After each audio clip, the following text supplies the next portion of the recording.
everybody. This is William del Pilar, and this is Fired Up California. So, for the last couple of weeks, I have been riding solo, and being the greedy bastard I am, I did not mind. I like getting in depth, getting anal, but you know what's better than just going solo? Is when you have a good co-host who you can bounce ideas off. You can disagree, they push back, I push back. It makes for a much better episode. And this week, returning to Fired Up California, is my co-host, Mr. Tyler Collins, fresh out of the land of sushi. Tyler, how you doing? I'm doing great. Getting over the jet lag from the land of the rising sun, Japan. So how was the vacation? Oh, it was awesome. Yeah, my wife and I and some other people, we were there for 10 days and a lot of sushi, like you said, a lot of ramen. It was a great time. Oh yeah, the ramen. They love their sushi and ramen. I have been to Tokyo.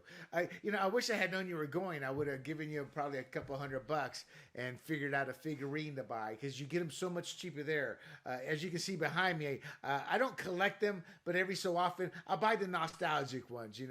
I grew up with that. Behind me, you see the Wolverine Deadpool. That was from the movie, a twofer. But I grew up with Wolverine. It was just pretty cool. I got it from Freddie Prinze all the way to old shows people don't know of. And in Tokyo, there's like one building. I don't know where it's at. I can't remember. It was years ago.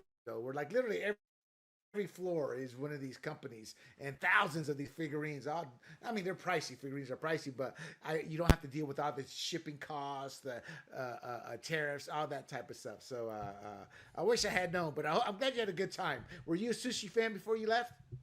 I was, yeah. My wife less so, so that was a bit of an adjustment for her. Yeah.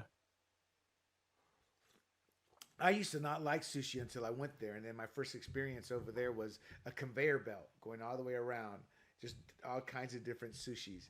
It was incredible. Anyway, we've got a great show. We are going to talk about we have California, we have San Diego topics, we have LA topics, we have general topics, and it all affects us. Tyler, I didn't have it this episode, but as I'm sure you're aware, Gavin Newsom's been in the news. I'm not sure if there's any Gavin Newsom topics, but I've kind of beaten that like a dead horse. But he was on Bill Maher the other night, and talking. Yes, he's on here for the high-speed rail and a couple of other things. But I tell you, that guy is gunning to be the next president. However, I think he's like a battered woman and just doesn't realize it. He is going to be taken down pretty easily. His track record is just inescapable. And when it comes to debates, once you get on that campaign trail, lying is going to be tough to do without pushback. And Bill Maher gave him some pushback, and he deflects it. And the problem with today's journalists, and Bill Maher, whether he wants to admit it or not, kind of plays a role of one, is they don't push back to the lie. They give him that tough question, and then they accept the lie. Were you able to see that? I think that's one of the things that conservatives like about Bill Maher. I mean, Bill Maher is not a conservative, but conservatives like him because Bill Maher, more often than not, says what he feels. And if Bill thinks that something's BS, he's going to call you out for it. And Newsom's no exception here. But that's just it. He asked a tough question, but didn't follow up. And that's what you said is true on the surface. But when you actually look at some of those talks, there's no pushback. Mm-hmm. I mean, he'll have a witty pushback that's more of a joke than anything else, but it's not serious. So, and I've never felt I don't like Bill Maher because he's like Fetterman or Joe Manchin. They say, or what's his name? Ro Khanna. He's here from the congressman from California. Ro Khanna, I think. Ro Khanna. They all talk a good game. We need to do this. We need to do that. And then when it comes to the actual vote, cha-ching, Democrat. They do as their masters tell them. Yeah. And with that, let's get down to it. We've got California and San Diego gas prices, Tyler. They have spiked in their largest daily jump since 2023. And I saw another article say they're coming down, but then when I started researching it, the average price of self-serve regular. Is there full service anymore? I don't think so. But the average price of self-serve regular gasoline in San Diego County rose by 8.7 cents to over $5. We're saving money on eggs, and now we're spending it all on gas, I guess. There's just no winning here. Exactly. And that marked the largest single day increase since July 11, 2023. So I was going to buy chickens. Now I need to buy an oil rig. I guess that's the Yeah, pretty solution. much. Pretty much. So the price was 11.6 cents higher than 1 week prior, 27 cents higher than 1 month prior, and 13.7 cents higher than 1 year prior. The whole point of all those priors is our gas prices are increasing. You know, the trend, the price had increased on 11 of the previous 12 days, and they do this short term because they're tracking gas. But in essence, gas is increasing. Your thoughts in conjunction to just California and at the national level, where we're just so much higher. Yeah, it's just making the cost of living for everyday people just that much harder, especially if you're commuting. A lot of the police officers in Carlsbad, for example, they commute from Temecula every day because it's cheaper to afford a house out there. And so all that driving, every gallon of gas that's more expensive, that's eats into their paycheck. Do you buy Doug Shoup from the Automobile Club of SoCal? He says, well, this is because of spring break and more drivers on the road, or this is also from the oil prices reaching their highest levels since October 2024. I'll buy that one a little bit. But spring break, really? Yeah, spring breakers got to be driving a lot, I guess. Just really driving. And they're like clown cars. They'll pile about 12 of them in a car. They're not driving. Oh, take my car, take my car, take my car. No, they're like, who's the unlucky sap who's going to drive? Because they can't drink. Everybody else is guzzling away, And he conveniently omits the fact that California, we have seasonal gas formulas. So as the season changes, you got to change the gas. So that alone in and of itself increases the price. So to me, this is a product of California, especially when the average gas around the nation is like $3.50 or something like that, and we're at $5. Do you think? And I'm always going to go back to this. Don't you think the California Republican Party should be using this as a campaign tactic? Yeah, I think so. This is definitely going to add some gas to the tank, get them some more mileage in their campaigns. So exactly. So, my friends, Californians, if you're wondering why your gas tank is moving up, blame your state legislature, Gavin Newsom, and everybody else who are continually making laws that taxes more. And in fact, the gas tax just jacked back up sometime last year.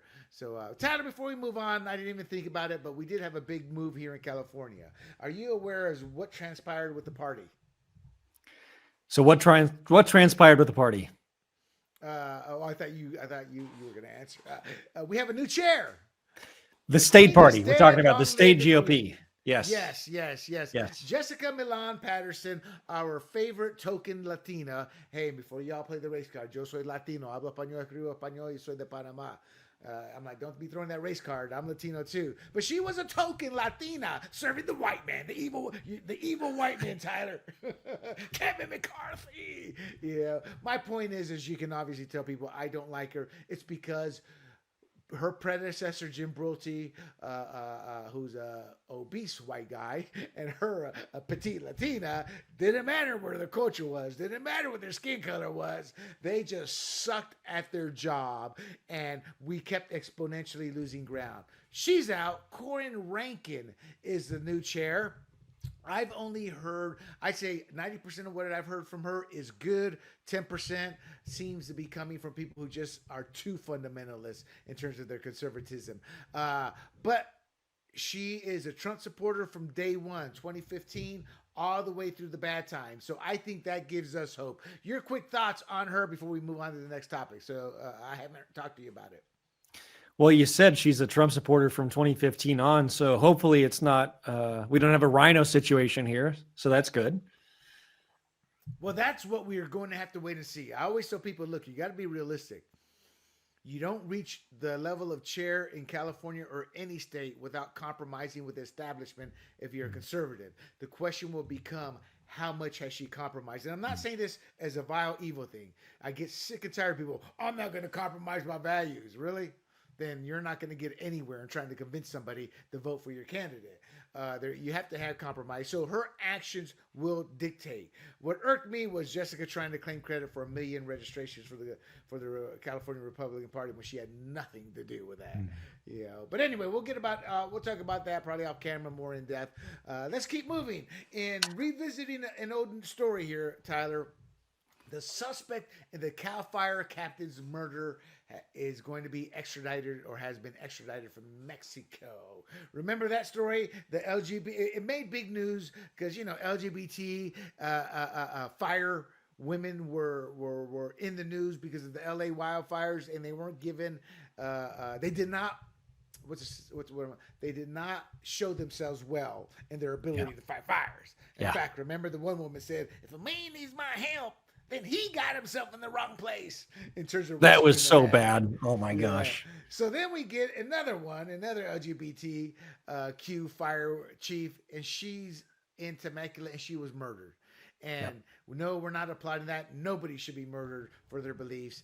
And her wife murdered her. Well, this woman, Yolanda Marodi, aka Yolanda Olejniak, that sounds Polish, was arrested in Mexico as she, after fleeing in February in the stabbing death of her wife, Cal Fire Captain Rebecca Marodi in San Diego County. Thoughts on that, Tyler? Yeah, that's a tragic thing. Wild that happened right here in San Diego County. Glad that Yolanda has been arrested. I hear the name Yolanda, and I always think of Pulp Fiction. Yolanda. You remember that scene? This chick I had a crush on in high school. Her name was Yolanda. Yeah. So glad they got Yolanda.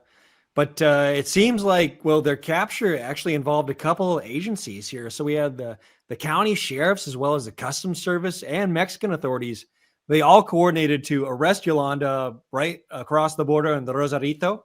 And that just happened actually March 22nd. So this is really recent. Right. And for people not aware, Rebecca Marodi, a Cal Fire captain, was found dead in a home in Pala Temecula Road near State Route 76. And it's literally up the road from where I live in Valley Center. So it was close to home there. Here's a kicker to remind the audience. Yolanda, she's not an older woman. She's 71, so she's probably early, mid-50s. She had a prior manslaughter conviction from February 2004, served over 9 years of a 13-year, 8-month sentence. Now, you get probation if they feel you've learned, you're a better human being, yada, yada, yada. I don't think she learned her lesson here, Tyler. I don't think she learned her lesson. I think we talked about this last time too, that it's why would you marry someone who had murdered their previous spouse? That's just a bad idea. Yeah, I mean, it's horrible this happened, but I don't know. It's not great thinking there. Yeah, and I don't care who you are, if you're straight, gay, whatever thing comes down, black, white, man, woman, that's a red flag. When your would-be spouse murdered the previous spouse, I mean, I'd be honest, that's a deal breaker to me. You're taking your, and I haven't seen the video, and I hope they never see it, but I guess it's pretty sad. She's running out saying, please, I don't want to die. And Yolanda said, we should have thought about that before she was breaking up with her or separating from her. And before that happened. And I think Yolanda's probably going to get a life sentence of probably 100 some odd years this go round, and well deserved. All right. Let's head on back to Los Angeles, LA, the city of the angels run by the devil. Palisades fire recovery starts greater LA area. Only 4 permits have been issued since that fire. ABC7 Los Angeles reporting on the local recovery issues. The Palisades fire occurred over 2 months ago. Obviously, we all know devastated Pacific Palisades. That's the LA area there. And as of Monday of last week, day 75 post-fire, only 4 permits had been issued by the Department of Building and Safety for homeowners to rebuild. So this means, Tyler, people are living in their cars, living in their RVs, living in hotels when they can afford them. The blessed ones have friends or family they're living on. Your thoughts? This kind of goes back to Bill Maher's question to Gavin Newsom. Why can't I fix my roof? Why can't I fix my roof?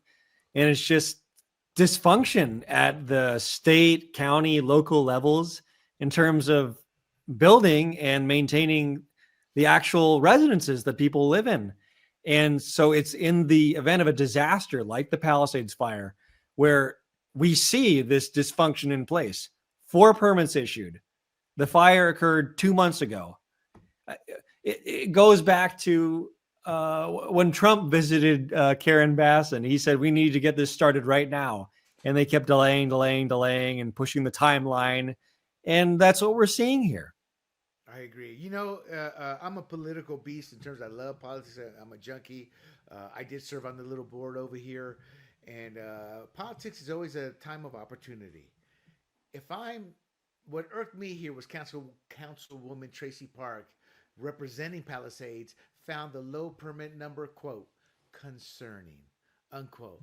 Me, I'm looking at that board and I'm going to say we need to convene an emergency meeting 3 days from now, or however the rules allow for it, and demand these people, the representatives for the county, be at that meeting. And everybody says, well, I don't want to do that. Then, well, you ain't going to get reelected, because I'm going to make sure they know you don't care about them, because that's how serious this is. You got to call them out, put them on the carpet, and concerning. I mean, when somebody says to you in a situation like this, Tyler, man, you can't build your house. That's concerning, Tyler. That's concerning. What's that? I'll talk to you later, Tyler. Got to go. But that is concerning. I mean, when you hear something like that, what's your thought? It's a little insulting. It's kind of downplaying the level of concern that these residents have for a roof over their head. It's a bit more than just concern, I think. Well, it gets worse. Let us not forget Mayor Karen Bass hired Haggerty Consulting for $10 million, big ones, to good old Haggerty Consulting out of Chicago. To oversee the recovery. They're supposed to be streamlining the efforts, but when questioned by council member Monica Rodriguez, they argue that the city departments have prior recovery experience. That doesn't really matter, but they've been questioned. Your thoughts on the fact somebody's getting paid $10 million and we got 4 permits? Yeah, where are the results here? We got 4 permits so far. What are they streamlining? Can you tell me about that? Exactly. Here's my advice. Stop voting Democrat, you fools. Final comment. I'm going to agree with that. Vote for common sense. Vote for people getting back in their houses, and vote out the city council.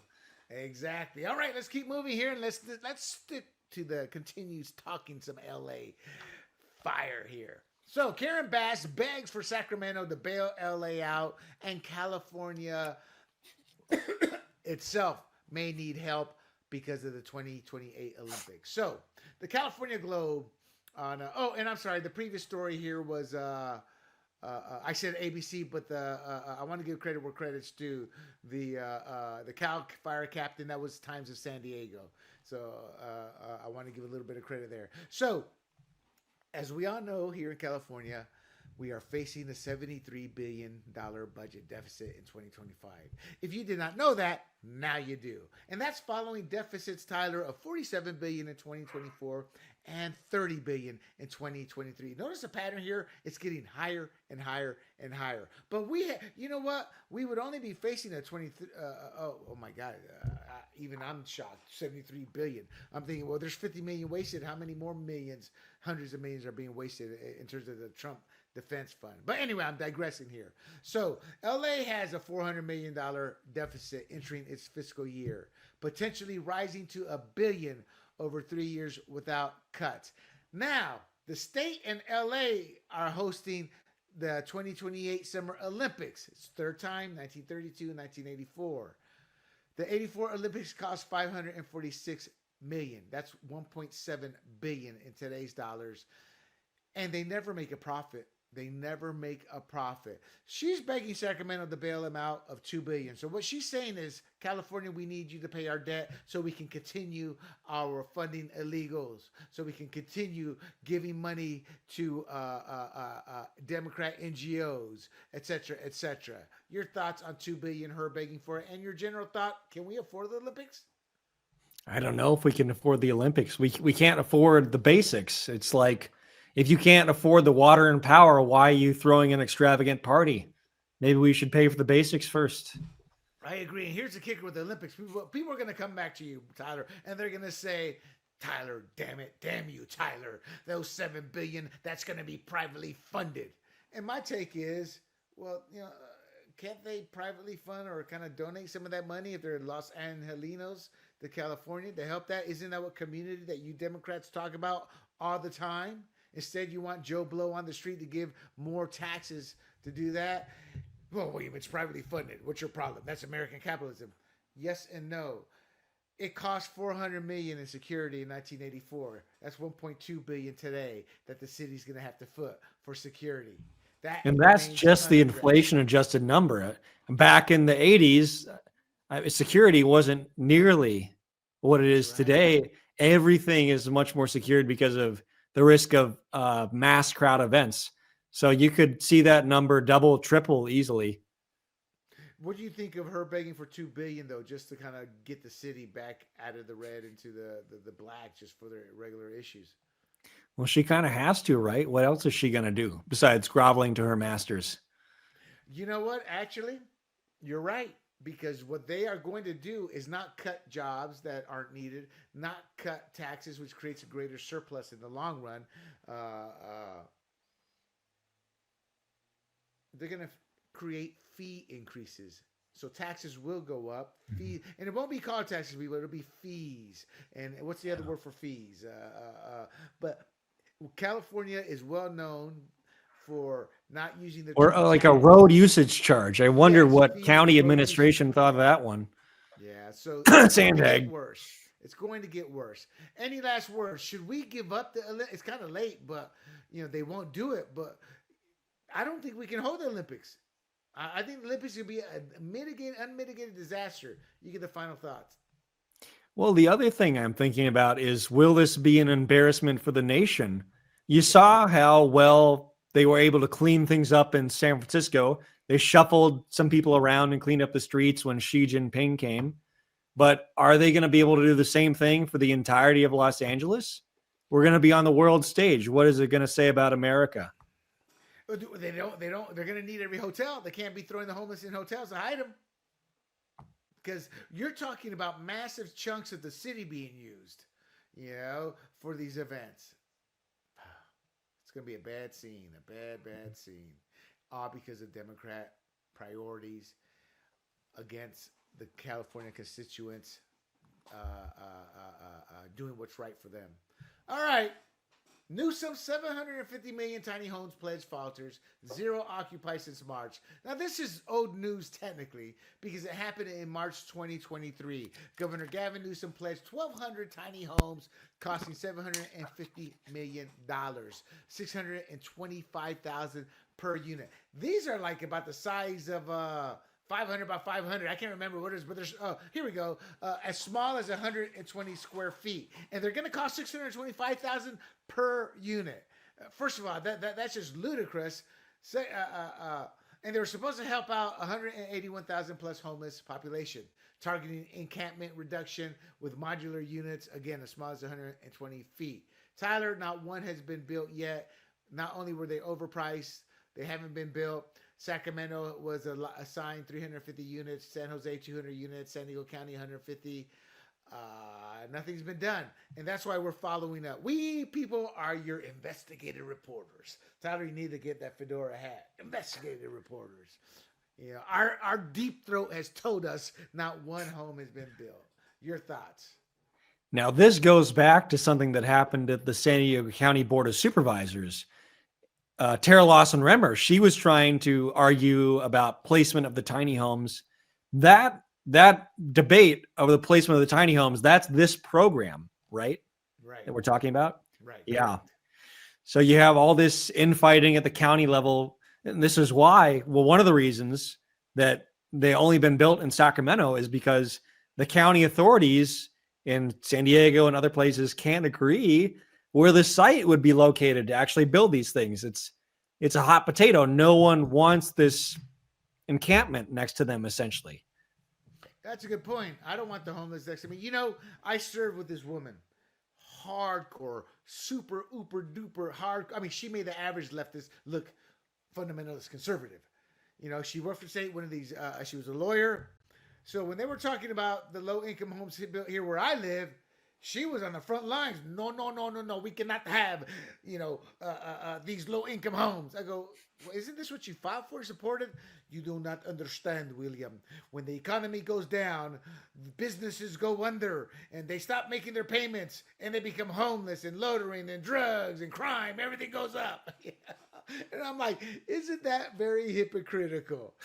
She fights for it everywhere else, but if it's in her backyard, no, no, no, no, no. And you're right. It makes it a big sense because they're being pressured, because where is the base of their votes? From the working class. If the working class get homeless next to them, they're going to lose their votes, and it's a donor class that pays them to keep that stuff out of their neighborhoods. That's a very, very good point. My question, Tyler, and I know you probably don't know, but I'm going to ask it anyway. I tossed the ball to you. Where's the money, Tyler? Where did the money go? $750 million.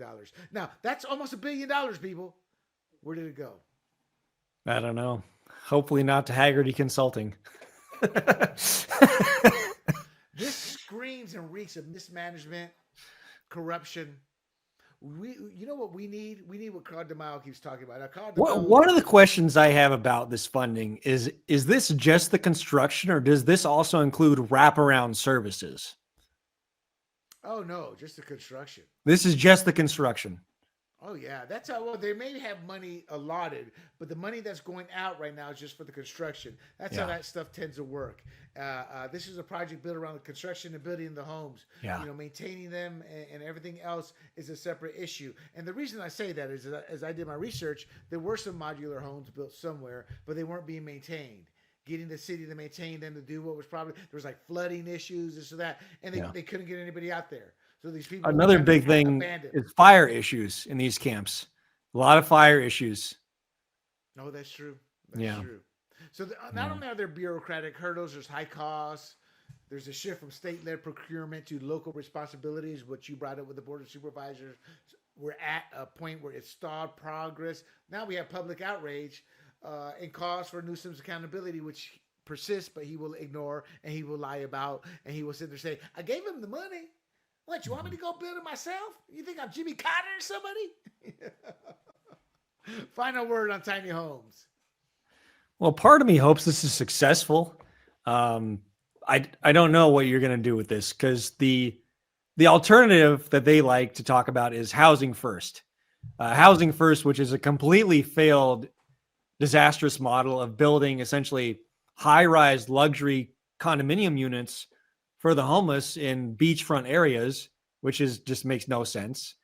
If they can be provided some sort of small shelter where they can live and have services, that makes more sense in theory. But I don't know if the California government can actually successfully execute this. I said I was going to give you the last word. I just want to say this, though. I am against any tiny home, anything like this. In Japan, they have these literally cubicles people live in the city. And they've tracked tons of studies that's not healthy. And in New York City, they were testing micro apartments.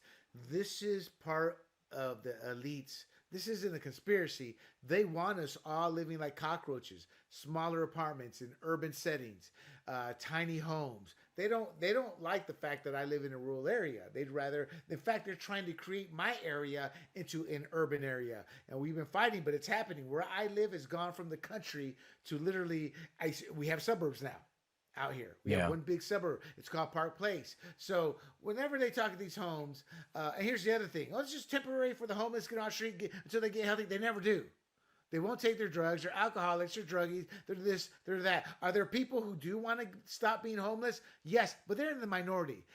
Before you challenge me, people, you take a walk through the homeless, and you're going to be walking in fear, because it's not like a hobo that you see in the movies from the 1950s singing and dancing, the hobo life. No, these are unpredictable people. There's video out there of them fighting, knifing each other. I mean, it's fires. It's nasty. It's nasty. All right. Say no to tiny homes. Oh, you're too young. You weren't even born. Nancy Reagan had a whole thing going. Say no to drugs. Well, I say no to tiny homes. UC Davis suspends law student group over BDS resolution amid Title VI scrutiny. So UC Davis suspends Law Students Association. This is a positive thing that's happening. So just last week, or just a few days ago, actually, UC Davis suspended the LSA, the Law Students Association, and seized its 30,000 plus, about 40,000 budget after it passed a BDS resolution on February 28th, 2025, because it violated university policies requiring viewpoint neutral funding. Just Now, for our listeners, do you want to refresh them on what the acronym BDS means? What the hell does BDS mean? I have it in my notes here somewhere. It's a resolution. I have it down here. Hold on one second here. Let me find it. All right, Tyler, we found it. Tell the audience what it means. I just didn't have it in my notes like I thought I did. So we did a quick lookup. So BDS stands for boycott, divestment, and sanctions. It's one of these phrases that they talk about, and these represent the goals of campus pro-Palestine movements.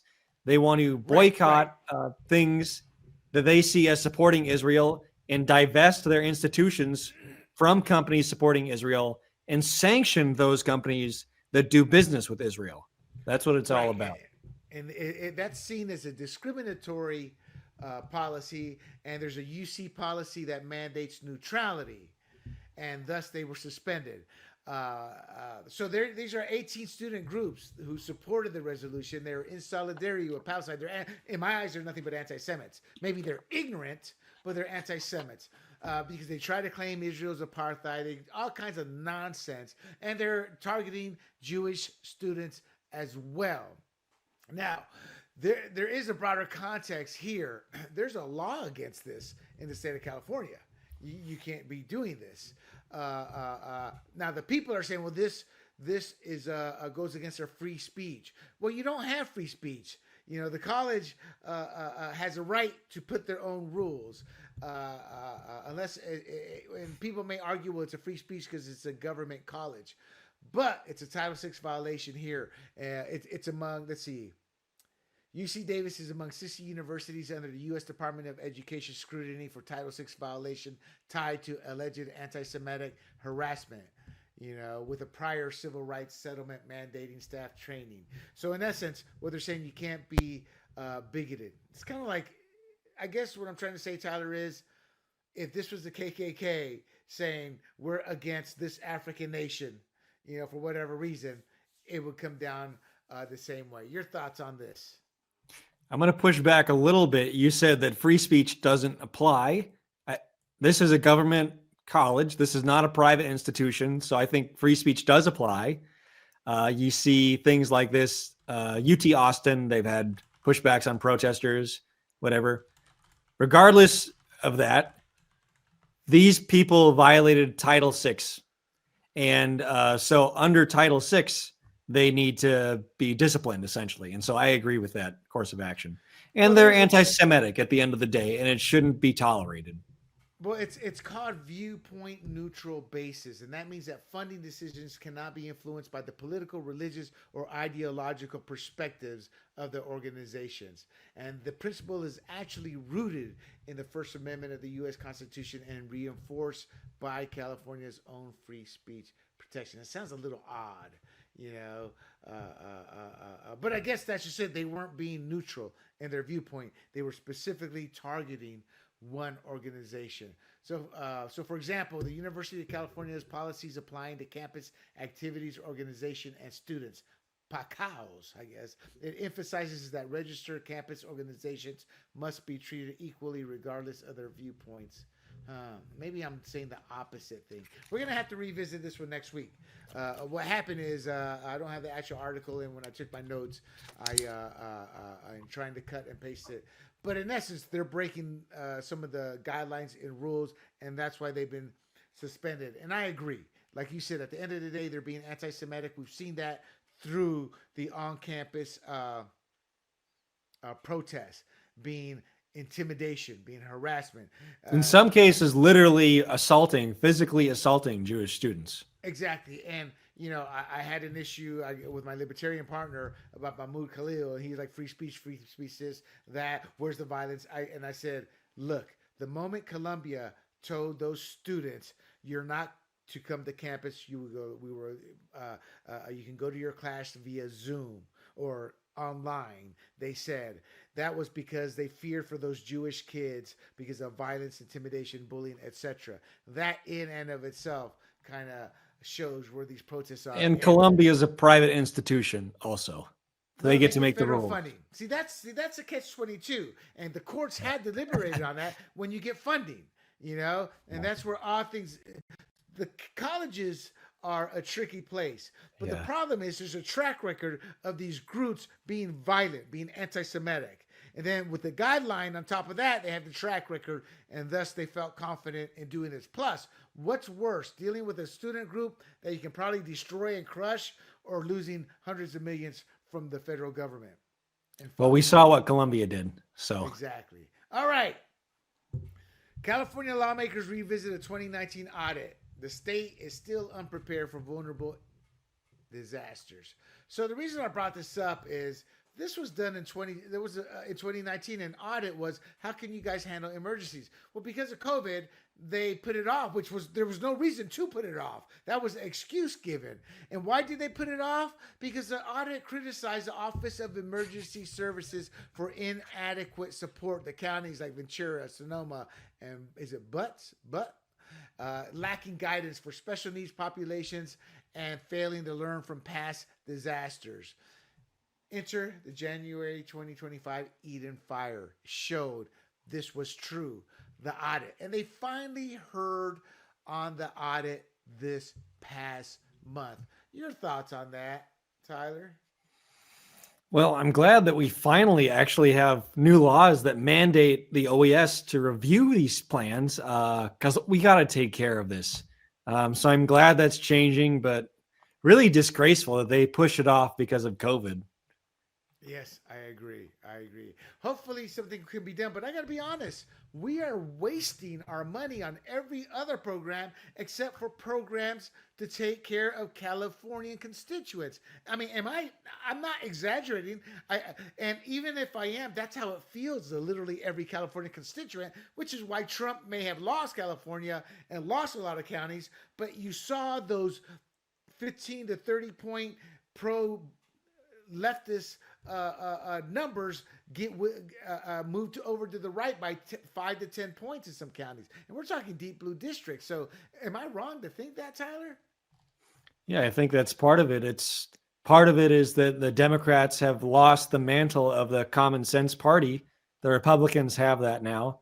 Signalgate is kind of eroding that a little bit. And anyways, but that was what a lot of voters said, is they said that the Democrats of California are not focusing on the bread and butter issues like, forest fire safety, and that's why they're turning conservative. You think they're turning conservative, or are they just not going to vote for Well, anybody? some degree. They're not voting, or they're turning conservative, or the conservatives are turning out to vote. Some combination has squeezed that gap a little bit. Gotcha. I agree. All right. Moving on. You know what? It may take lawsuits too to change it, because here's the other thing. When these type of audits happen and then nothing's done on them, it kind of opens the door up for lawsuits. Really, well, we didn't know. Oh yeah, you did. There was this audit. Well, we didn't hear it because you purposely, they didn't just have to get the perception to the jury. And is that our final topic there? That's it before the blitz, before we get blitzed here. Let's get to the Cali-Blitz. The Cali-Blitz is my favorite. And I just want to pause real quick here, Tyler, for 1 second. Hold on 1 second, Tyler. All right, people, we are back. And, y'all didn't know we left. But it was bugging me because I just took my notes wrong in regards to the UC Davis issue. And I found it. It was in my other notes. The reason they were able to do this, take their budget and suspend the group, is It's a conflict with California's AB 2844, and that AB is Assembly Bill 2844, and that prohibits economic discrimination targeting individuals or businesses based on national origin. In this case, Israelis. And the resolution stated the people of Palestine have had their lives, livelihoods, and autonomy systematically targeted and dismantled by the settler colonial state of Israel for over 75 years. Yada, yada, yada. So, in essence, that's what they were conflicting with. California's AB 2844, which they can't sit there and discriminate against Israel because of the national origin. In this case, Israelis, the Jewish kids. You know, and you're right, Tyler. They were intimidating them. That just kept bugging me. So I wanted to get that one out to you guys before we close the show out. But before we close the show out, Tyler, let's get to our Cali-Blitz. And for the audience, what is our Cali-Blitz? Cali-Blitz. These are our hot takes. Meaning we go through them rather quickly. We go through them very quickly. And we'd like to stay local at times as well as cross the state. And so let's go a little bit local here. Lakeside school board member applauds Trump's education move. So Andrew Hayes is a Lakeside school board member, Lakeside being a small town in East County of San Diego. Andrew Hayes, he being of getting shellacked by Carl DeMaio in the run for the our state assembly seat. He actually applauds President Trump closing the U.S. Department of Education. He says that the federal agency's $80 billion budget stifles districts like Lakeside. Your thoughts? Well, I agree with Andrew here, and he's right that this move actually makes things better for us because in districts like Lakeside, things are being pushed for state-led education mandates like Common Core, and this can potentially contain material that parents are not agreeing with. And so I think this is a good move overall. This goes a long ways towards restoring parental rights. You know what? That's the best way to put it. Because my take is not my take, but my question was like, there's 15 million that the union leader Kelly Flores says is that we're losing, and my take on that is funds will probably shift to states or another agency. And the Department of Education said they are not removing essential funding, and the Department of Education will remain there because they don't have the authority to actually remove it, but they can dismantle it. So I think she's doing a lot of hogwash, and that 15 million was probably used to control and implement a lot of the programs you mentioned. And so number two, the Cali-Blitz number two. I'll let you handle this one here. I know you wanted to talk about this a few weeks ago. The vote centers are open for District 1's special election here in San Diego. We are split down the middle, 2-2. Republicans versus Democrats to control the Board of Supervisors vote. For the audience, for over 20 years, Republicans, we had billions in surplus. We were fiscally run well, but then the county party took the ball, their eye off the ball. Democrats came in and took over. We are now in debt from the county, and a Democrat Board of Supervisors out of the blue, Tara Lawson-Remmer, came out and said she was not going to serve the seat she had won last year, and there's a special election. The reason I'm bringing up the vote centers are open, they're drop boxes. They're drop-off boxes. I don't like that. What are your thoughts on mail-in and drop-box systems? Well, we've seen what's happened over the last few years, and election security is always a concern. I think this election is a little too soon for us to receive the benefits of the recent executive order about election integrity. But if you want to talk about that for just a moment, can you refresh the audience on what I'm referring to here? Well, President Trump signed an executive order in terms for election integrity, imposing rules, not guidelines, but actual you must follow this. And in essence, he's tying it to federal elections. But the kicker is we don't have 90% of our elections align with federal elections. You have special elections or small local stuff. But for the big stuff, you have They usually align with the federal elections, and the county can't afford to have two sets of everything. Meaning, federal, they're going to vote this way, local, you're going to vote this way. So expect this to be fought. But that's what Tyler's referring to. We don't have that's not in place yet. And for the audience there, before Tyler comes back with his final comment on this, the mail-in and drop box system, it risks voter fraud because it potentially allows unverified ballots without strict in-person checks to be done. So, for example, a duplicate ballot could be mailed and then dropped off by someone exploiting lax signature verification. And that happens a lot, especially if volunteers aren't trained well or if you have nefarious individuals in those registrars. Your thoughts on this, Tyler? I was going to say, even the well-trained volunteers, it's kind of a stretch to call them well-trained. I've seen them verify these signatures, and you could just make a scribble, and like as long as like the lines are up and down and they write in cursive, then it's fine. You think I'm joking when I say the lines are up and down and they write in cursive. Those are actual guidelines that the signature verifiers used. And as long as you match like 2 or 3 out of some number of guidelines, then it's a verified signature. I agree. It's tough. It's tough stuff. And that's how voter fraud happens. That's what I have documented voter fraud from the beginning of the founding fathers when we became a country up to this past year with documented cases. And nobody's going to stop me from continuing that because we have voter fraud in this country and it's getting worse and worse. There's only one reason California has a law now that says it is illegal to ask for voter ID, and that's so they can cheat. And they did that to punish Huntington Beach that had passed a city council resolution requiring voter ID. And 99.9% of races that have Republicans leading at election night, anywhere from 2 to 4 to 6 weeks later, 8 weeks later, the Democrats squeeze out a victory. And it's always by a few. We saw that with Ryan Keim in Oceanside. Yes. Ryan was leading for days and days and days, and then Esther squeezed out a win by a couple hundred votes. Exactly. So don't tell us there's voter fraud. Don't tell somebody who comes from a country where voter fraud was a norm until the dictators were removed. All right. Rundown number 3. Questions around DeMaio staffer committee membership. So we're going to go on this in depth, and we're trying to get Carl DeMaio to come on and talk to us about some state issues, but it's a great question for him. But right now there's a battle brewing. Carl DeMaio has a staffer named Tommy Nepper who allegedly joined the San Diego Republican Central Committee while living in Riverside County.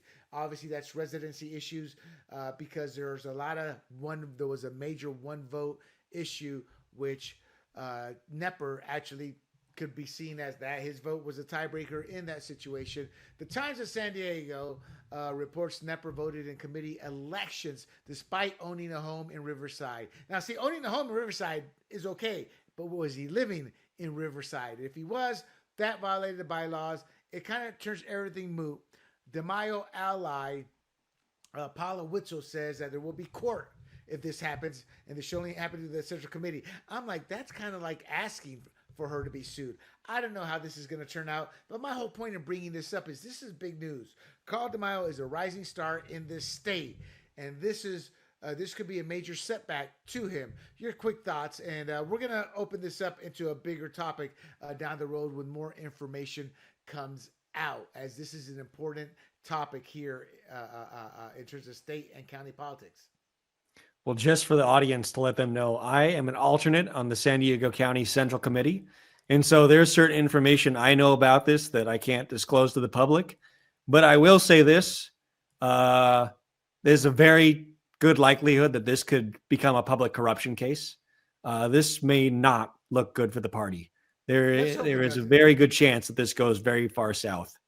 Yeah, let's hope it doesn't. But it's ugly, and I've been holding out talking about that one. I just figured, let's drop it. We got to talk about it sooner or later, you know. All right, number 4, Santa Clarita leads the U.S. in credit card debt. California is arguably, it's either us or Hawaii. It goes back and forth. The worst states to live in terms of the cost of living. Like Hawaii, we are taxed to death. We are regulated to death. We are feed to death. We are whatever for death when it comes to raising money for the state that they don't term taxes but are. And what does that mean? There's a lot of people living off of their credit cards. There's an average household credit card debt of $23,000. And that comes per Wallet Hub's March 13, 2025 study of over 180 cities. Tyler, 6 of those cities in the top 10 are California, Santa Clarita, and locally, Chula Vista, Fontana, LA area, Riverside, which is north of us, kind of northeast, Rancho Cucamonga, another one, and Glendale. And for the audience, Riverside and Rancho Cucamonga, that's your true working class, your blue collar working class. Fontana's another one in LA. Glendale's a little surprising. Must be more working class than I thought. This is terrible because if we start defaulting, that will affect California's spending economy and could destabilize it, meaning it could go from worse to even worse here. Your thoughts? Yeah, unfortunately, the U.S. economy is built off the back of consumer debt, and consumers have piled more and more in debt. And now things are fraying around the edges. You can see in other areas, for example, auto loan delinquencies, I think, are at their all-time high. So these aren't good signs. But No. I'm not surprised that these cities are in California. Some of the highest taxes, highest cost of living, highest housing costs, and people love their cars. They got to go around in that new leased Benz, right? Well, part of the problem here, Tyler, is we are a nation. I've been preaching this for 30 years. We are a nation that is taught it's okay to be in debt. They literally teach us, oh, buy it now, pay it later. That's the mantra here. And don't believe me, people, the nation has $1.2 trillion in credit card debt. Chula Vista is not doing so bad. Hey, mi Latinos down in Chula Vista, we're only 21,000. Now, experts warn that if this debt spirals, widespread bankruptcies could destabilize California's economy by slashing consumer spending, and that's a $2 trillion plus engine. And so, Tyler, if people thought it couldn't get any worse, I think they're wrong. Yeah. Well, especially people are talking now about recession fears, and if the job market doesn't hold up, then the ability of consumers to pay off monthly payments is reduced as well, and so it's a spiral of delinquencies. So we don't want that to happen, obviously. But I guess I'll have the last word. What's even worse, people are going to be filing bankruptcy. So here's what they do. This pisses me off because I met a couple guys in the military who did this. They know they're going to file. Before they file, they run up all their credit card debt, get everything bye, then they file because they get to keep it. It's disgusting, I know. That's what people do. So this is not just a state of overtax. It's our own greed, our own selfishness. And then we look the other way and point the finger. What's that saying? There's 4 fingers pointing back. Cali-Blitz number 5, California Insurance Commissioner's attendance under scrutiny. Lo and behold, another corrupt politician in my eyes. Ricardo Lara. The California Insurance Commissioner's attendance record has come under fire. Data shows Lara attended fewer than half of his scheduled meetings in 2024. So that's just a reflection on how much he cares about doing his job, how much he cares about the constituents who elected him. The article talked about leadership. No, to me, it's about you don't give a rat's tail about the people you're supposed to be representing, which he should, considering how bad our insurance industry is in turmoil with every insurance leaving because of the fires, mudslides, the over cost, not being able to raise rates to be competitive. So he says that he's actively engaged through virtual meetings and staff delegations, insisting his focus remains on tackling the state's insurance crisis. My only take on this is bull bleep, bull cocky, bull doo-doo. You are scamming on the job and not doing the job and living it up, going to banquets, going to speaking engagements, doing everything but your job. That's my take. And remember this come election day. This is a guy, you're struggling to get insurance, California. Look at Ricardo Lara. You get the final word here, Tyler. Yeah, it's pretty bad. His attendance record is almost as bad as Tara Lawson Weber's attendance record.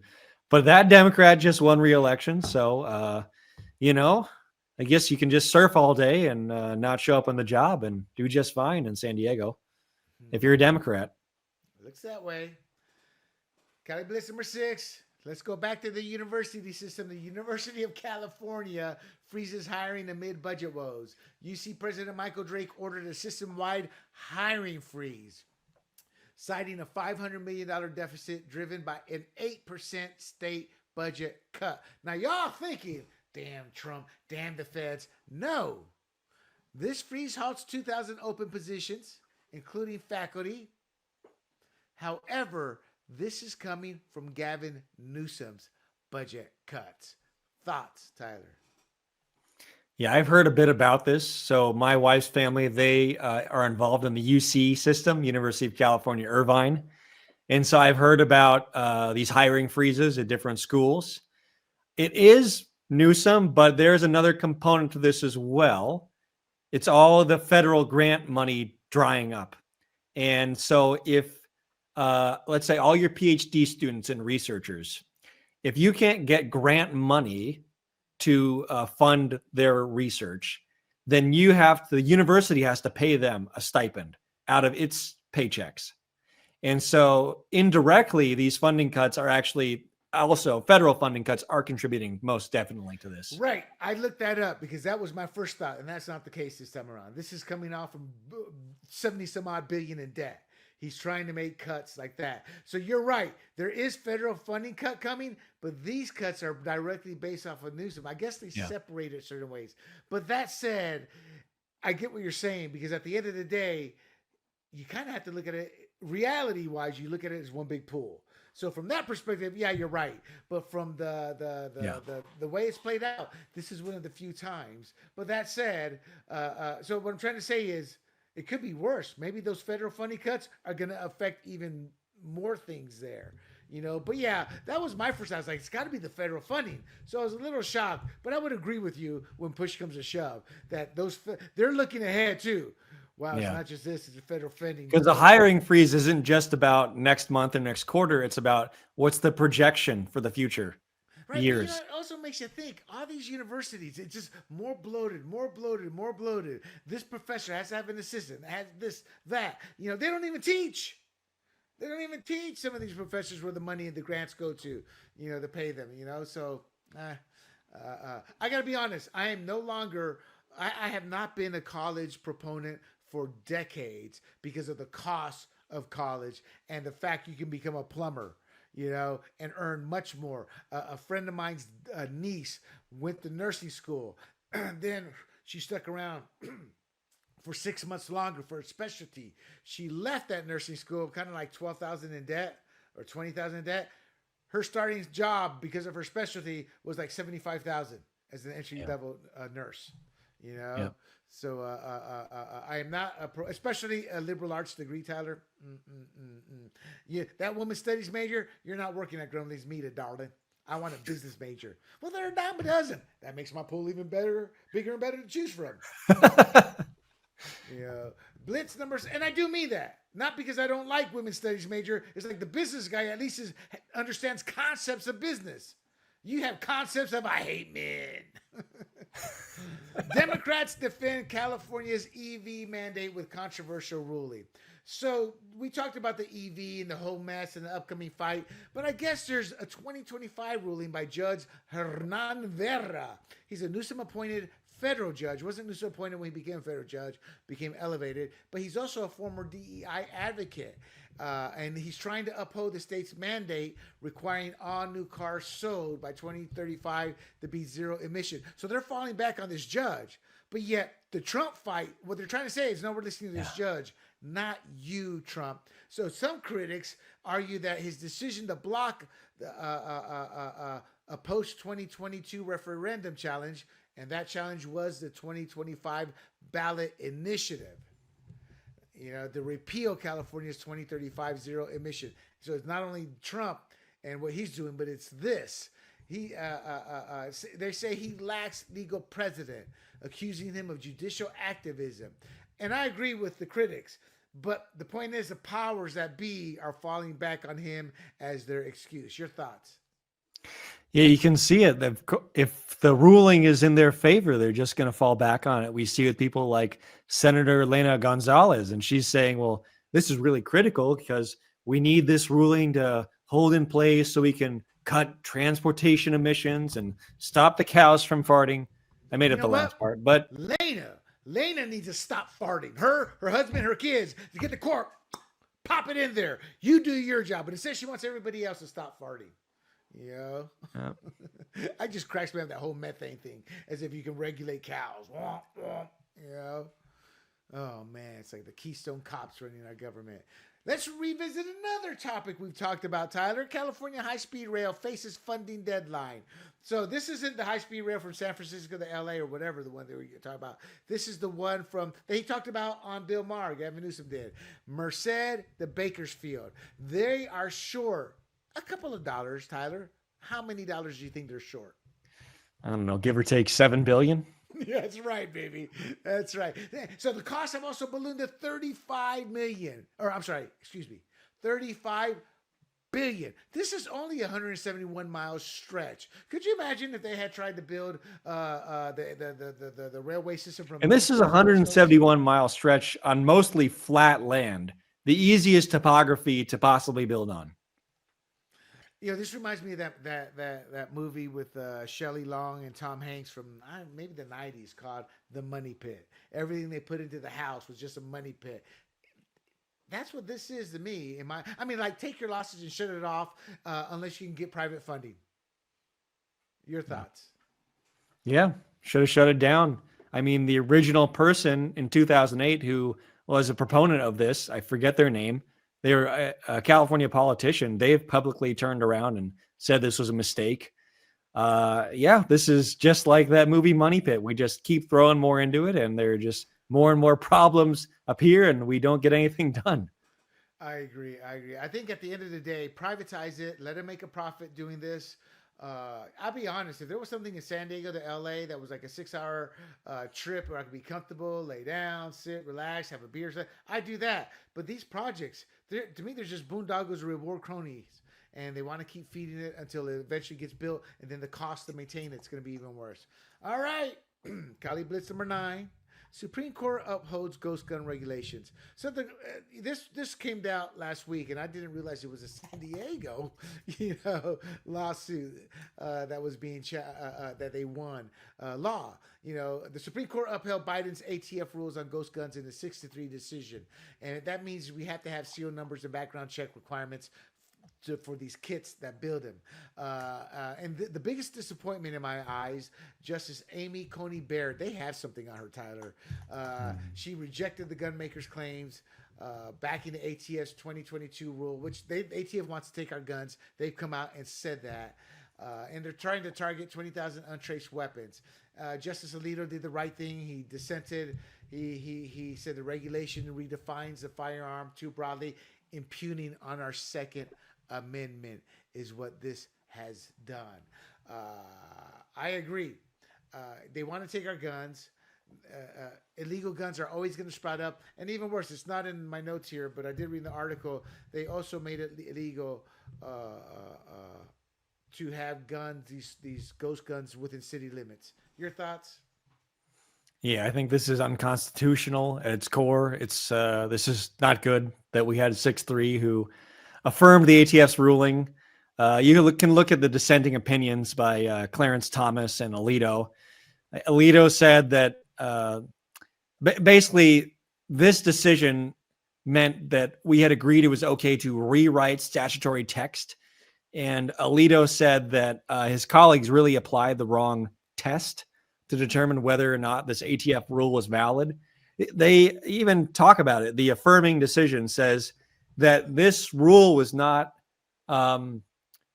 confirmed or denied. This ruling was not confirmed or denied based on the Second Amendment. This was on simply, I think it was more like executive law about the power of an agency to carry out particular regulations. Yeah, which means this can come up again from a different angle. Eventually, like the abortion bill, a different angle. But man, that Amy Coney Barrett, boy, she's nothing but a Judge Roberts, Justice Roberts. Hold on, who's the chief of the bench?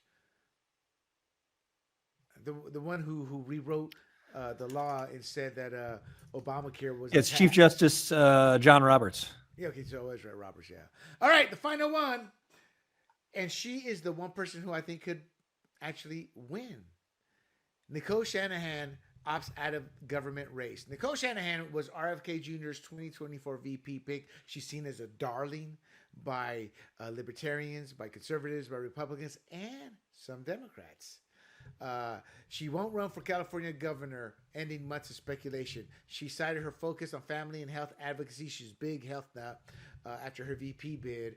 And she's also a fresh voice against Newsom and Karen Bass, because she is funding the Recall Karen Bass agenda, or Recall Karen Bass campaign. There you go.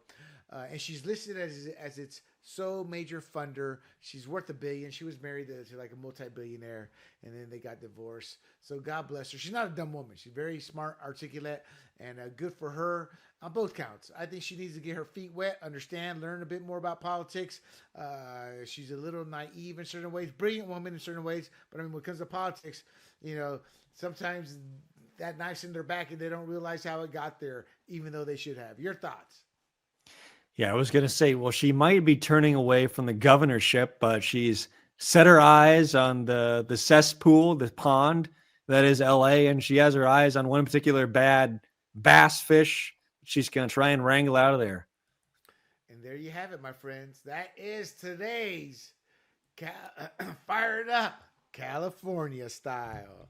I hope you enjoyed it. We apologize for confusing you a little bit with I did not have that one law for the CU Davis and the student group being suspended and their money being taken away. We hope you enjoyed the show, regardless of that little snafu.